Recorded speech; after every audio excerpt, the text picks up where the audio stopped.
రాష్ట్ర వ్యాప్తంగా వైసీపీ నాయకులపై కొనసాగుతున్న దాడులు. విజయవాడలో వల్లభనేని వంశీ వాహనాల ధ్వంసం. గుడివాడలో కొడాలి నాని నివాసంపై కోడిగుడ్లతో దాడి. రాజకీయ సన్యాసం తీసుకోవాలని డిమాండ్. జగన్ నివాసానికి అమరావతి రైతులు అనుమతి లేదని అడ్డుకున్న పోలీసులు.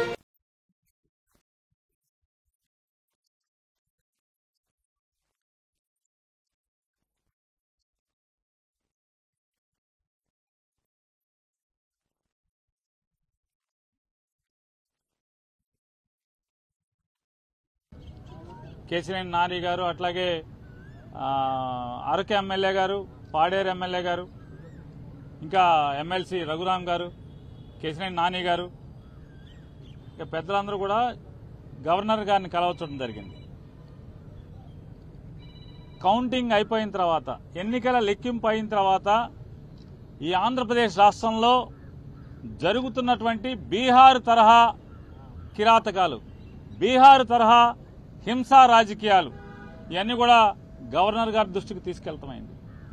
ఎన్నికలు ఒక పక్క జరుగుతుంటే, ఎన్నికలు సంపూర్ణంగా పూర్తవకుండానే మధ్యాహ్నం నుంచి తెలుగుదేశం పార్టీ గూండాలు ఏ రకంగా ఇళ్లపై దాడులు చేయటం, ఇళ్లు తగలబెడతాం, ఇంట్లో ఫర్నిచర్ ధ్వంసం చేయటం, మనుషుల్ని కిరాతకంగా కొడతాం, ఇళ్లలోకి వెళ్లి ఆడవాళ్ళని హింసించటం, కార్లు ధ్వంసం చేయటం, కార్లు తగలబెడతాం, ఆస్తులు నాశనం చేయటం, భయభ్రాంతులకు గురి చేయటం.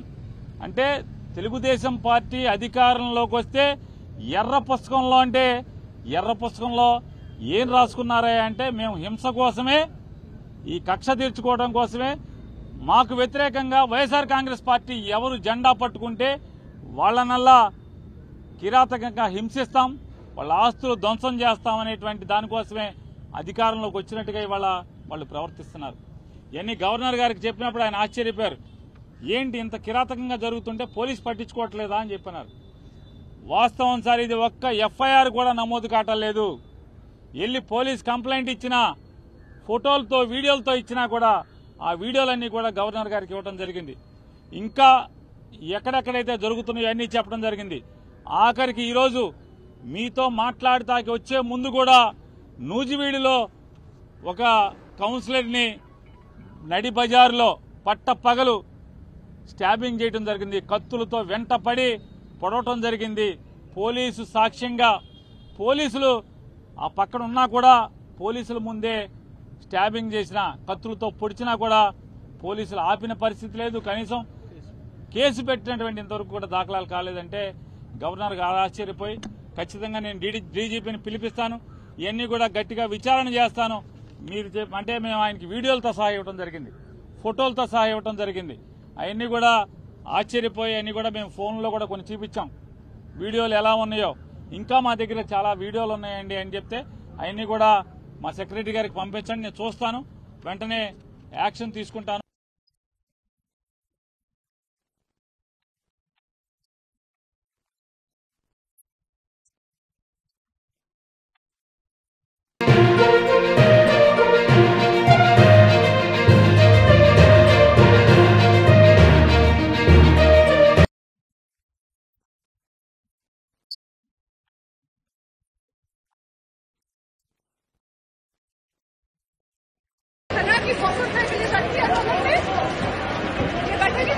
मेरी माँ बैठेगी उस टाइम जब इसने बयान दिया था।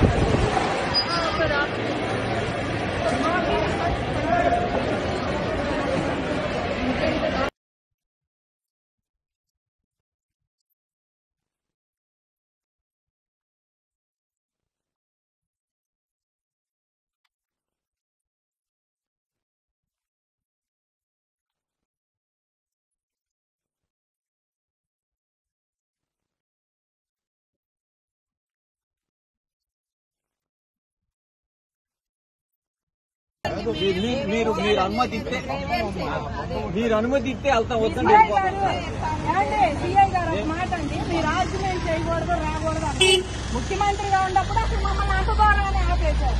కనీసం ఆయన ఎమ్మెల్యే అయినా కూడా మాకు కనీసం ఆయన చూసేయట్లేక లేదండి, ఒక ఎవరినాడని వచ్చాడు మా దగ్గర. కనీసం ఇప్పుడన్నా చూద్దాం, ఆయన చూసి అమరావతి రైతులుగా వచ్చామండి, మేము సంతోషంగా వచ్చాము.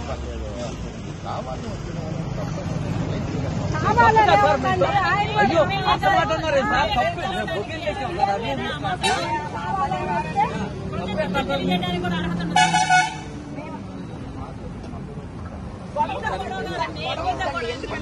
మీతో కాదండి. ఆయన సీఎం గా ఉన్నప్పుడు మీతోనే గొడవ,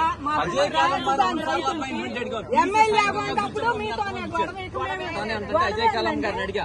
అజయ్ కలాం గారు ఉండేది నేను ఒకే అపార్ట్మెంట్ ఒకే ప్లాట్ లో. నేను అడిగిస్తానన్నాడు. సాయంత్రం వరకు కూర్చోబెట్టాడు. ఆయనండి సరే సరేనండి. 2 రోజులు ఆగిన తర్వాత వస్తున్నాం.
కింద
Partners, honorable MPs, first of all, we are congratulating all of you.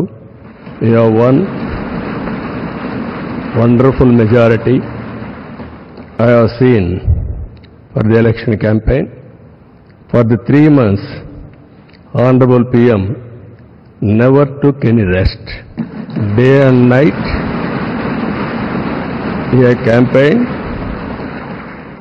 Same zeal. He started and ended same spirit. In Andhra Pradesh we had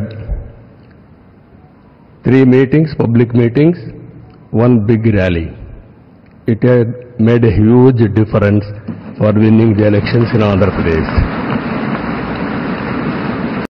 I proudly propose the name of Sri Narendra Modi ji on behalf of Telugu Desam Party for the post of Prime Minister of this great nation.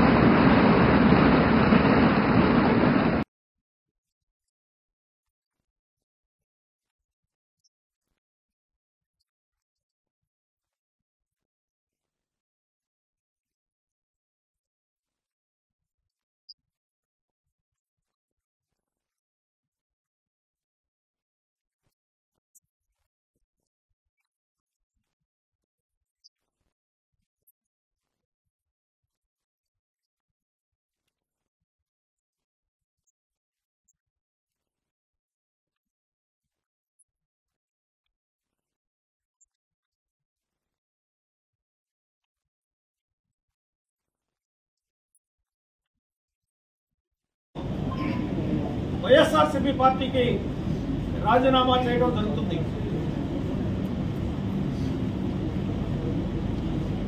ఒక పక్క సమాజ సేవ కొనసాగిస్తూ అంబేద్కరిజాన్ని ముందుకు తీసుకువెళ్తూ అంబేద్కర్ గారి యొక్క ఆశలు, ఆశయాలు, ఆదర్శాలని ప్రజల్లోకి తీసుకువెళ్తూ అమలు చేయడానికి కృషి చేస్తూ మరొక పక్క వర్గీకరణ ఉద్యమంలో కూడా భాగస్వామినై ఎస్సీ వర్గీకరణ కూడా నా వంతు పాత్ర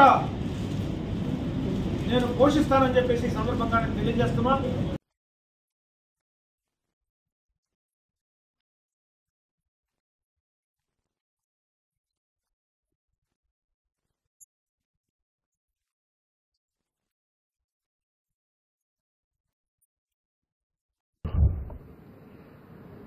Prime Minister Sri Narendra Modi ji, my heartfelt wishes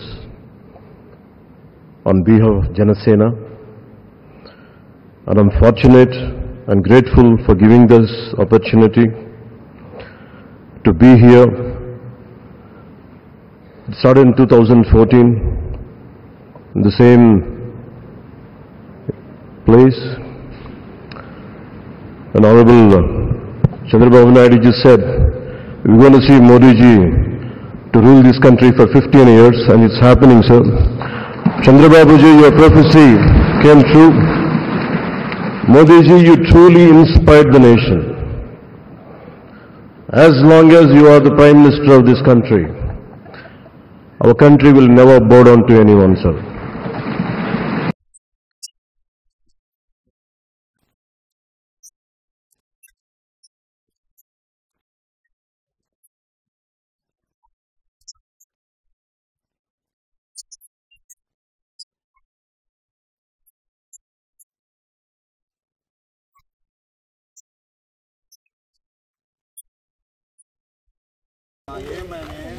appointment అడిగితే ఇవ్వట్లేదంట. నెంబర్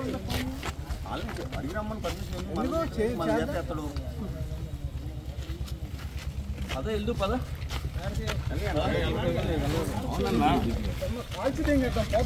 మీరు తక్కువ ఏదో చేద్దాం.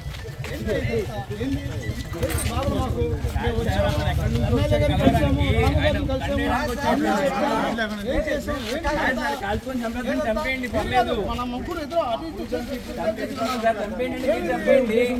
మీరే కదా సార్ అన్నారు, కాల్చుకొని చంపేయండి చచ్చిపోతాం సార్. ఎవడో చచ్చిపోతాం, మనది చచ్చిపోతాం. చాలా మాట్లాడతారు మా అన్నని, మా అన్న చాలా మాట్లాడాడు సార్. మాట్లాడుతున్నావు నువ్వు ఏంటన్నా? పోలీసుతో మాట్లాడే విధానం బాగుంది కాదన్నా.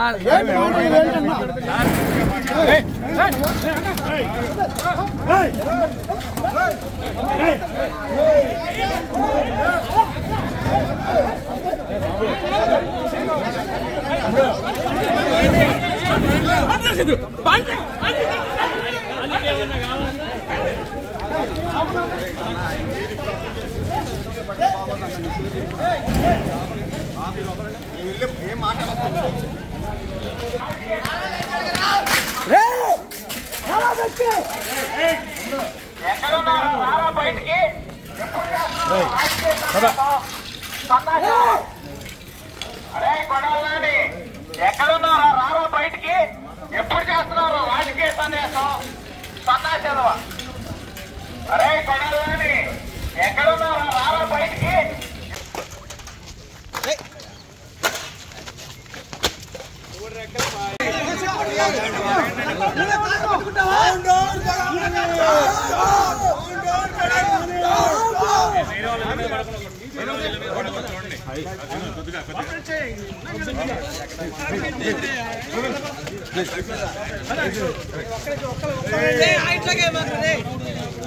జగన్ పైన టీటీడీ ఈవో ధర్మారెడ్డి పైన తన కోపాన్ని వెళ్లగక్కుతూ శాపనార్థాలు పెడుతున్నాడు ఓ భక్తుడు. గత 5 సంవత్సరాలుగా వెంకటేశ్వర స్వామి భక్తులను నానా ఇబ్బందులు ప్రభుత్వం పెట్టిందని ఓ భక్తుడు వాపోయాడు. టీటీడీ వ్యవస్థను భ్రష్టు పట్టించారని, అడ్డుకున్న తమలాంటి భక్తులపై కేసులు పెట్టి హింసించారని ఆయన వాపోయాడు. ఆ పాపమే వైఎస్ఆర్సీపీని తుడుచుకు పెట్టుకుపోయేలా చేసిందని ఆయన పేర్కొన్నారు. భారతదేశంతో పాటు ఆంధ్రప్రదేశ్ రాష్ట్ర రాజకీయాలలో ఒక పెను తుఫాన్ ప్రారంభమైంది. ప్రజలంతా కూడా ఈరోజు భారతదేశం ప్రపంచ దేశాలతో అగ్రగామిగా పోటీ పడాలని చెప్పని ఆడ ఎన్డీఏ కూటమికి, అదేవిధంగా ఆంధ్రప్రదేశ్ లో ఏదైతే ఈ రాక్షస పరిపాలన, ఈ అవినీతి పరిపాలన పూర్తిగా పెకలించాలని చెప్పని కసిగా ఓట్లేశారండి ప్రజలంతా కూడా. కుల మతాలకు అతీతంగా, ప్రాంతాలకు అతీతంగా ఈ దుర్మార్గమైనటువంటి పరిపాలన ఈ రాష్ట్రంలో ఉండకూడదని చెప్పని చిత్తుగా ఓడించారు అంటే నిజంగా వైఎస్ఆర్ కాంగ్రెస్ పార్టీకి ఇది చెంపపెట్టు లాంటిది. ముఖ్యంగా తిరుపతి పవిత్ర పుణ్యక్షేత్రం శ్రీ వెంకటేశ్వర స్వామి పాదాల చెంత ఉన్న మేమంతా కూడా పదే హెచ్చరించాం ఈ రాష్ట్ర ప్రభుత్వాన్ని. అయ్యా జగన్మోహన్ రెడ్డి, వెంకటేశ్వర స్వామి జోలికి రావద్దు, వెంకటేశ్వర స్వామితో చెలగాటం ఆడద్దు, ఆయన డబ్బుని తాకద్దు, నిప్పుతో చెలగాటం అగ్గిని తాకినట్లే అని చెప్పి హెచ్చరిస్తే అధికార బలంతో, అహంకారంతో కళ్ళు నెత్తికెక్కి ఈడ ఒక అధర్మారెడ్డి, ఒక నీచుడు, ఒక ధర్మారెడ్డిని తీసుకొచ్చి నువ్వు కొండ మీద 3వ కూర్చోబెట్టి వెంకటేశ్వర స్వామికే పంగనామాలు పెట్టాలనుకుంటావా? ఈ రోజు నీ చరిత్ర వైఎస్ఆర్ కాంగ్రెస్ పార్టీ శాశ్వతంగా భూస్థాపితం చేసేశాడు వెంకటేశ్వర స్వామి. ఒకటే చెప్తున్నాను, అధికార బలంతో, అంగబలంతో, అహంకారంతో వెంకటేశ్వర స్వామితో పెట్టుకోవద్దండి అని చెప్పని హెచ్చరించినాం. ఈ రోజు ధర్మారెడ్డి పెట్టుకొని ఇష్టానుసారంగా భక్తుల మీద మీ దాడులు. ఈ రోజు సామాన్య భక్తులుగా, తిరుపతి స్థానికులుగా మేము అయ్యా మా స్వామి డబ్బు జోలికి పోవద్దండి, స్వామికి వచ్చే భక్తులకి సౌకర్యాలు కల్పించండి అంటే మా మీద కేసులు పెట్టావా దుర్మార్గుడా?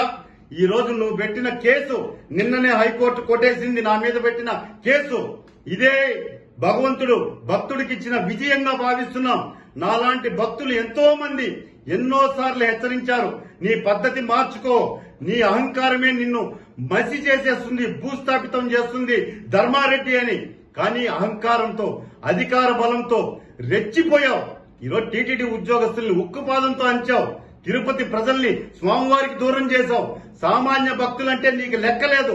ఒక దళారీ లాగా తిరుమల కొండ మీద తిష్ట వేసి జగన్మోహన్ రెడ్డి చెంచాగాడి లాగా బతికినావు. ఈ రోజు నీ బండారం బయటపడింది. ఈ రోజు నా మీద పెట్టిన కేసులు నువ్వు పరువు నష్టం కింద వేశావు, దానికి సమాధానం చెప్పా. ఈ రోజు నా మీద వ్యక్తిగతంగా కేసులు పెట్టావు. దుర్మార్గుడా, నీ కథ ఇప్పటి నుంచి కౌంట్ డౌన్ స్టార్ట్ అయింది నీకు. నువ్వు ఎక్కడికి పోయినా కూడా ఈ 5 సంవత్సరాల కాలంలో తిరుమల తిరుపతి దేవస్థానంలో ధర్మారెడ్డి అధర్మంగా చేసిన పనుల మీద విచారణకు ఆదేశిస్తాం. నువ్వు ఎక్కడ దాక్కున్నా కూడా నీకు చెంచల్ కూడా జైల్లో చెప్పకూడదు వినిపించే గతి దగ్గరలోనే ఉంది.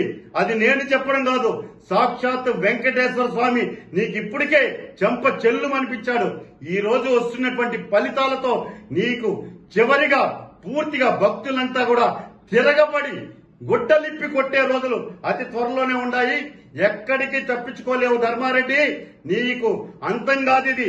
నీ కథ ఇప్పుడు ప్రారంభమైంది, కాసుకో అని చెప్పి ఒక శ్రీవారి భక్తుడిగా వెంకటేశ్వర స్వామిని మనస్ఫూర్తిగా కొలిచే ఒక సామాన్య భక్తుడిగా నీ అంతం కాదు, నీకు పతనం ప్రారంభమైంది. నువ్వు ఎక్కడెక్కడైతే అక్రమ సంపాదన వెంకటేశ్వర స్వామిని అడ్డం పెట్టుకుని జగన్మోహన్ రెడ్డికి చేర్చావో వాటన్నిటినీ కూడా పైసాకు పైసా వడ్డీతో సహా వెంకటేశ్వర స్వామి ఉండికి చేర్చే బాధ్యతని శ్రీవారి భక్తుడిగా మేమంతా కూడా తీసుకుంటామని చెప్పని ధర్మారెడ్డికి చివరి గడియలు ఆరంభమైనాయి. తోలు ఒలిచేస్తారు భక్తులంతా కూడా. ధర్మారెడ్డి కాసుకో, నీ టైం దగ్గర పడింది, కౌంట్ డౌన్ ప్రారంభమైంది. మూటాముళ్ళు సర్దుకొని వెళ్ళిపోవాలనుకుంటున్నావు, నిన్ను పంపించే ప్రసక్తే లేదు. నువ్వు ఉండాలి.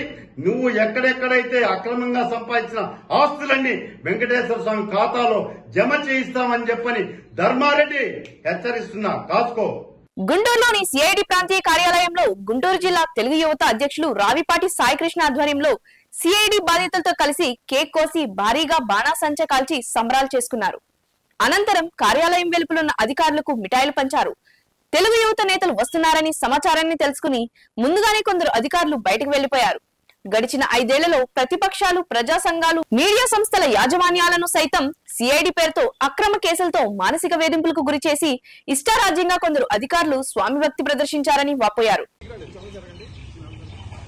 సీఎం నారా చంద్రబాబు నాయుడు గారి నాయకత్వం, సీఎం నారా చంద్రబాబు నాయుడు గారి నాయకత్వం, సీఎం నారా చంద్రబాబు నాయుడు గారి నాయకత్వం, పవన్ కళ్యాణ్ గారి నాయకత్వం, గారి నాయకత్వం, సీఎం నారా చంద్రబాబు నాయుడు గారి నాయకత్వం, సీఎం నారా చంద్రబాబు నాయుడు గారి నాయకత్వం, నారా లోకేష్ గారి నాయకత్వం, జై తెలుగుదేశం, జై తెలుగుదేశం, జై తెలుగు యువత, జై తెలుగు యువత, జై తెలుగు యువత, జై తెలుగు యువత, చంద్రబాబు నాయుడు గారి నాయకత్వం, నారా లోకేష్ గారి నాయకత్వం.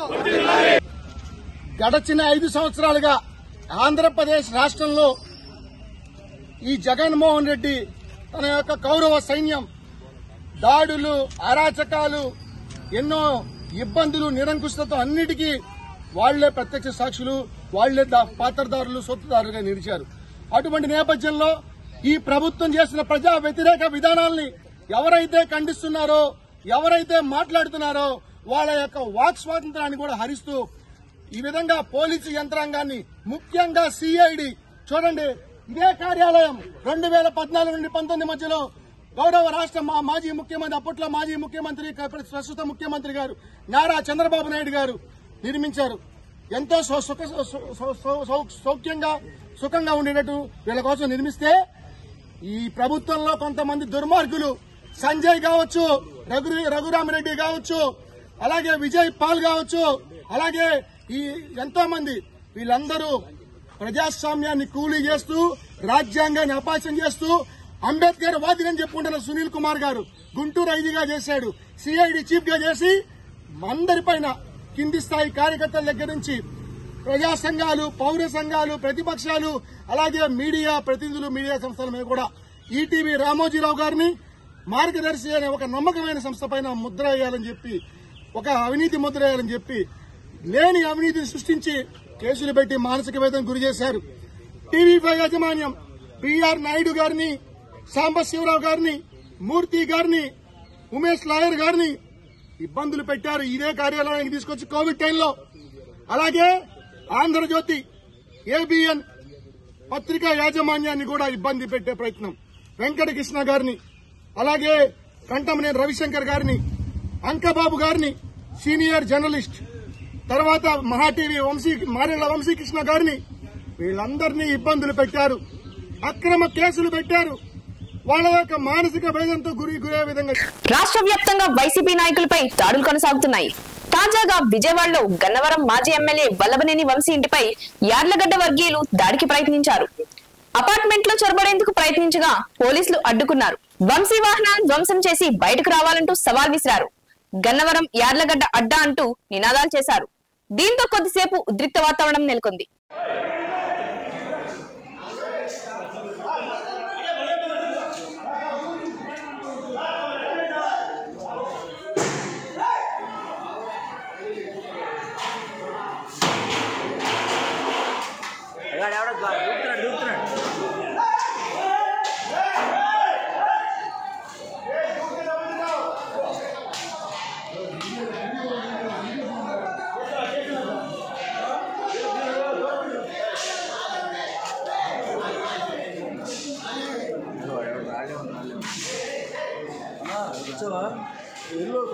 పర్లేదు.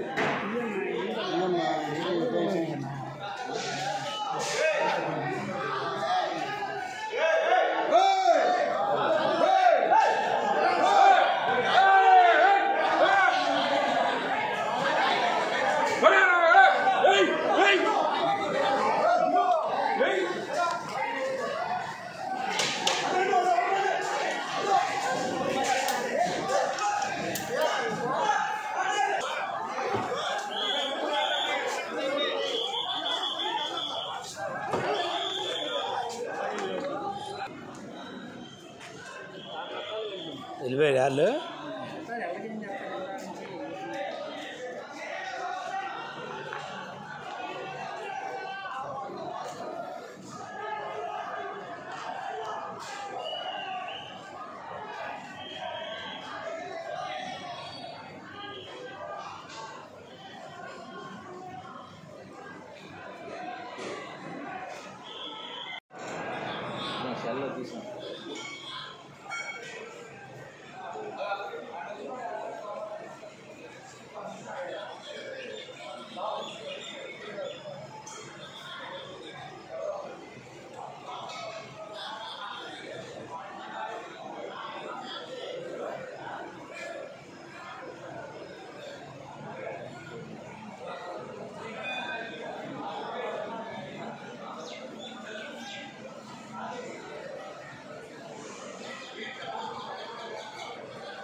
కారు దింగుతున్నారు.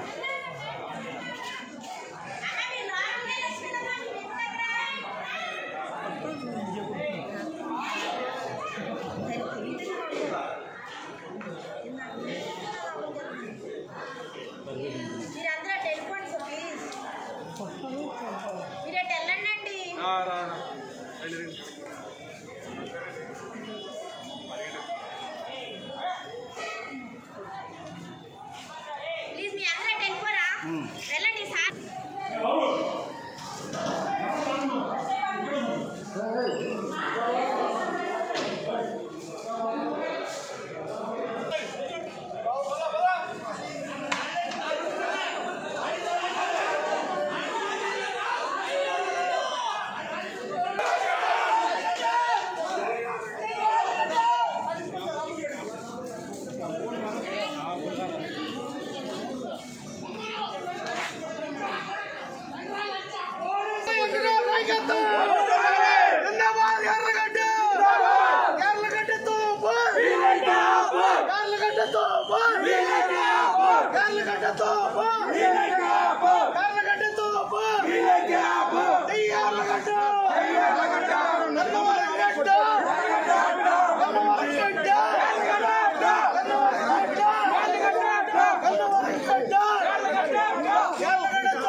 ఫాక్షన్ మోడల్ దాటాలి.